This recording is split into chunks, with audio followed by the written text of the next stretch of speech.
Get out already! Yeah, give us this house already. I can't believe this is happening in my own house. But if you really want this house, I'll give it to you. Just you wait and see. My name is Kathy Smith. I just turned 60 this year. I got divorced when I was young. My ex-husband was a heavy drinker and he used to verbally and physically abuse me. When he started to raise his hand against our children, I served him with divorce papers. After that, I single-handedly put our 2 children through college. Now I continue to work in flower arrangements, a job I've always enjoyed. Also, I've started online lessons a few years ago and have been enjoying the new interactions. My eldest son, Max, who has always lived at home, married a woman 2 years older than him. I thought that they would move out, but they asked to live with me. Since there was no particular reason to refuse, I agreed to live together, the 3 of us. My eldest son's wife, Anna, was quiet and not good at housework. She started learning it from me, and I thought she was a good girl. But now her initial image is gone and her true nature is fully exposed.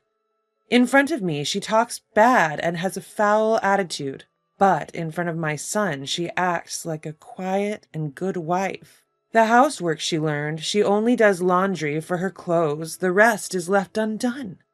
This is supposed to be the house where I've lived for many years, but somehow I'm treated like an intruder. Yet I am somehow managing to live with these 2 who show no signs of leaving. But little did I know that day would greatly change my life. That day, after finishing my online lesson and taking a break, the house was filled with Max's yelling. "Hey, old hag, we're out of shampoo. I can't wash my hair."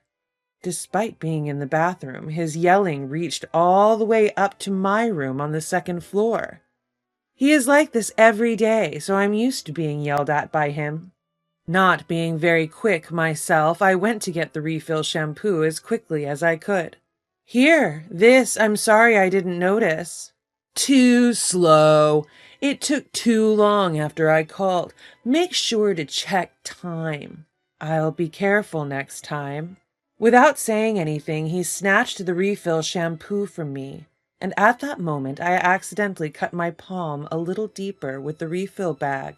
Complaining here would just add fuel to the fire. Sighing, I took a bandage out of my first aid kit. Then Anna called out to me. "What? You got hurt? You're so clumsy. It's almost dinner time. Isn't the meal ready yet? I'm hungry." "Oh, is it that time already? I'll start preparing right away. Would you mind helping out, Anna?" "Huh? Why do I have to cook too? I'm not helping, so hurry up and get it done." When she was about to go, Max got out of the shower. He seemed to sense the tension between her and me and interjected. "Anything happen? Don't tell me you were being nagged by the old hag." "No, nothing like that. She just asked me to help her with dinner because she got hurt." She started talking to him in a sugary voice, completely different from her previous attitude. I recognized this routine and resigned myself to what was about to happen. "So she forced you to help. Hey, hag, you know Anna can't cook, right? Are you kidding me with this?" "I didn't force her. I just asked if she could help. When she declined, I was going to do it myself." As I was explaining myself, she quickly wrapped her arm around his and began to argue. "She told me she can't cook because she got hurt. Her hand. And the reason dinner was late was because she was sleeping, not working." "What? Why would you say such a thing? Sure, I hurt my hand, but I never said I can't cook. And I was actually working just before." "Enough. Whether you said it or not doesn't matter now. The fact that you tried to make Anna cook is true. It's your fault, hag." With that, he stormed off to the living room, his back to me. At that moment, she stuck out her tongue in satisfaction as if it was a victory. and then followed him to the living room. He always took her side and never showed any interest in me. And Anna was becoming a real headache. If only he could see her true colors, our lives would be so much different. There were a few times when it seemed like he might catch on, but she was good at hiding her true self and was quite clever with words, which made her a formidable opponent. One day, my biological daughter Lily brought her husband Jake Garcia over to visit. Jake, although younger than Lily, was very responsible and polite. I sometimes think he is too good for Lily, being a young man of such abilities, destined to climb the corporate ladder. "Welcome, both of you. Please come in." "Home, sweet home. Feels good to be back, Mom. Anything new?" Unlike Max, Lily is not prickly. She always brings a warm and gentle atmosphere around her. As I led Lily and Jake to the living room, I saw Max and Anna sprawled on the couch. As I was about to call out to them, Anna quickly sat up straight and began to fix her appearance. Then, with a fake smile, she began to talk to them in a suspiciously sweet voice. "Long time no see. Lily, you look more beautiful than ever. And Jake as handsome as always. Please sit down here." Anna then moved away from the couch she'd been sprawled on and headed toward the kitchen. Once Lily and Jake were settled and started chatting with Max, I followed Anna into the kitchen. Anna was in there preparing coffee for everyone but me. When I bent down to get some snacks from a lower shelf, she threatened me. "I didn't hear anything about them coming over. Are you messing with me?" "I did let you know, Anna. You just chose to ignore it." "Making excuses again. You'd better watch it." With that, she raised her hand, threatening to strike me. Just as I was preparing to shield myself, Lily walked in. "Mom, let me help. What's going on?" Anna hastily pulled back her hand. For the first time, I was taken aback as Anna was about to hit me. My daughter, Lily, moved closer to me, positioning herself protectively between us. "What on earth was that about? Surely, Anna, you weren't trying to hit my mother, were you?" "Of course not. I would never do such a thing. I saw something about to fall from the shelf, and I thought it was dangerous, so I was just trying to help, wasn't I, mother-in-law?" Yes, that's right. You saved me, Anna. Thank you. I'll take care of the rest of the preparations, so please, just relax.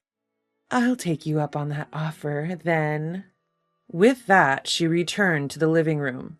Despite her smiling face, her eyes showed no warmth. Recalling the coldness in her eyes and the near miss earlier, I felt a surge of fear grip me.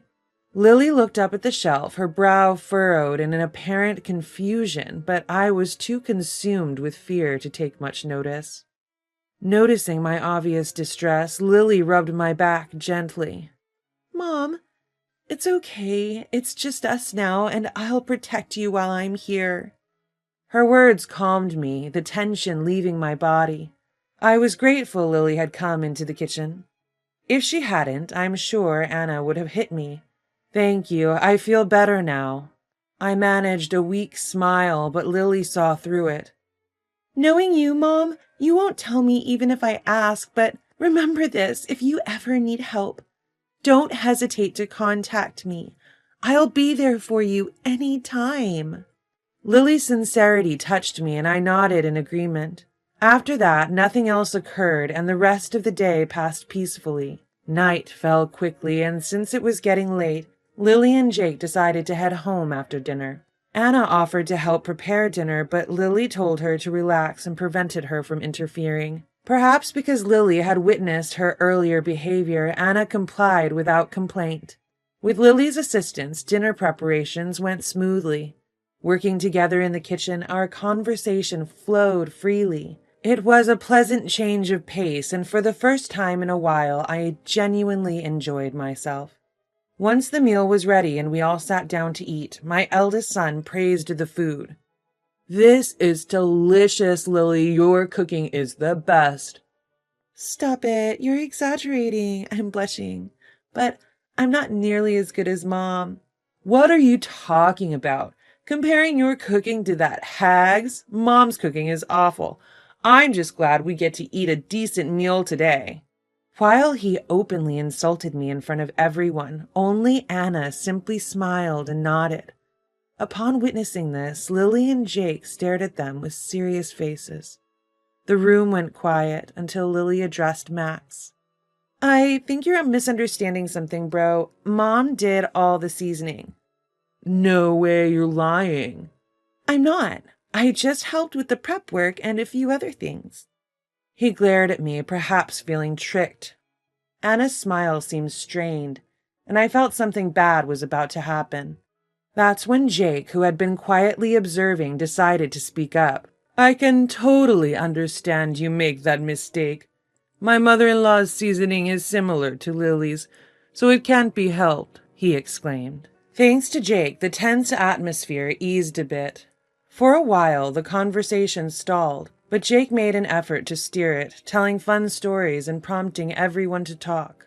By the time we finished eating, the mood had returned to a cheerful one. After the cleanup was over and Lily and Jake left, a dreadful incident occurred. It was a time of fear reminiscent of my past with my ex-husband. Hey, you old hag, you really put me to shame today. My son snapped, spewing insults unlike his demeanor when Lily and Jake were present. There's no such thing as shame, you know, I replied. Max, I heard that she invited Lily and Jake over to get back at us. I overheard her and Lily talking, Anna chimed in. Anna, Lily and I didn't talk about such a thing, I protested. Shut up, you old hag. Anna wouldn't lie. Enough with your acting. He kicked me suddenly. I tumbled to the floor, paralyzed with pain. But his assault didn't end there. He approached me and kicked me repeatedly. Gasping for breath amid the pain, I was desperately trying to protect myself. All the while, Anna was watching this with a giddy smile. You're always useless, and it makes me sick, he yelled. He said more, but my consciousness was hazy, and I couldn't make out his words. Finally, he seemed satisfied and stopped kicking. Seeing my battered state, Anna burst into laughter. I remembered the terrifying days of domestic violence I experienced with my ex-husband and started crying out of fear. The sight of this only made them laugh even harder. What? Are you crying? I don't want to see old lady's crying face, you know. Right, Anna? Yeah, it's too hard to see. I wanted to leave this place as soon as possible, but my body wouldn't obey. Then they twisted the knife further. Pack your stuff quickly, old hag. Leave this house today. Isn't that a bit harsh? But perhaps she doesn't want to be here anymore. For a moment, my mind went blank. This house is under my name and filled with memories I've gathered over the years. I had never even considered leaving. You understand? Pack your things within an hour and get out. This is our house from today. Move quickly unless you want to be kicked again. I could only submit to his uncompromising words. In agony, I started packing. Tears wouldn't stop flowing during the packing because of my frustration. At the same time, a sense of fear for the future and anger towards them arose. For the first time, I felt a strong resentment towards them and swore to fight back. Once I finished packing, they kicked me out without much conversation. As I was wondering what to do, the thought of my daughter Lily came to mind. I hailed a cab and, clutching at straws, headed towards Lily's home. When I arrived at her house, there were lights on, and I rang the doorbell. Through the intercom, I heard her voice. When she realized it was me, she quickly opened the door. She looked very surprised, but that was only natural. Until a moment ago, her mother was unharmed, but now she's got some bruises, carrying a heavy load, so it's no wonder she's surprised. She called Jake and asked him to carry my baggage, supported my body, and led me into the house. She helped me take off my jacket and let me lay on the couch. In my less than ideal condition, she checked the extent of my injuries. Jake brought a blanket to ensure I wouldn't catch a cold and gently laid it on me. Once she finished assessing my injuries, seeing the discoloration on my skin and a large bruise on my head, she suggested taking me to the hospital just to be safe. I declined, saying it was already late and I didn't want to be a bother, but they convinced me to go. Upon reaching the hospital, the examination results revealed that I had multiple fractures. Fortunately, there were no issues with my head, but they suggested that I should be admitted for a few days for observation. I was discharged 3 days later and returned to Lily and Jake's home. I'm really sorry, both of you. I don't know how to apologize for causing you so much trouble. Don't worry about it. We're just glad it wasn't life-threatening. After we're settled in, can we ask what happened? To be honest, I didn't want to tell her. But given the severe injuries, I figured she wouldn't be satisfied with half-truths. So I disclosed everything, including the verbal abuse and terrible treatment from Max and Anna since we started living together. She listened silently until the end. Her husband was also listening from a distance. After I finished my story, I made a request to the two of them. I hate to ask, but could I stay here for just a few days? I'll find an apartment that I can move into right away, so it's just until then, I begged them tearfully. To my surprise, their response was unexpected. Mother-in-law, please don't make that face. While you were in the hospital, Anna and I discussed this. Discussed what? We thought we should live together. What? Are you sure? Yes, let's live together. Never in my wildest dreams did I think they would suggest living together. Overwhelmed with joy, I broke down crying. Thank you, I said, repeatedly. They comforted me until I stopped crying. Afterward, we decided to live together, the three of us, and Lily and Jake made a proposal. It was to give Max and Anna a taste of their own medicine for all the terrible things they had done. But is it okay to do something like that to your own brother? Lily, you won't regret it? I can't forgive those two. I believe they must not be forgiven. Seeing that she had no hesitation, I agreed to the proposal. They asked me to leave the details to them, and I decided to let them handle everything. Around the time the month changed, I received a call from Max. Hey, we had no idea there was still a mortgage on the house. And what's this? We got a summons to court? What's going on? I never said there was no mortgage. It's your house now. You should be the one to pay. You gotta be kidding. We can't afford to pay that much. It's your house you built. You should pay till the end. I refuse. You understand the consequences of your actions, right? It was you who kicked me out, so it's not my business, I said. Huh? You'll pay for this. After he spat out his parting shot, abruptly hung up the phone. Once the call ended, I realized my body was trembling in fear. But believing Lily and Jake were on my side, I reassured myself and managed to calm down. When I later told Lily and Jake about the call, they seemed to have expected it. Mom, just ignore his calls from now on. Upon her advice, I obediently followed. Since then, I've been receiving calls almost every day from Max and Anna.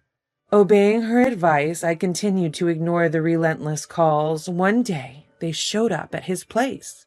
I was giving an online lesson at the time and was not privy to the initial conversation. After my lesson, I headed to the living room and heard familiar voices.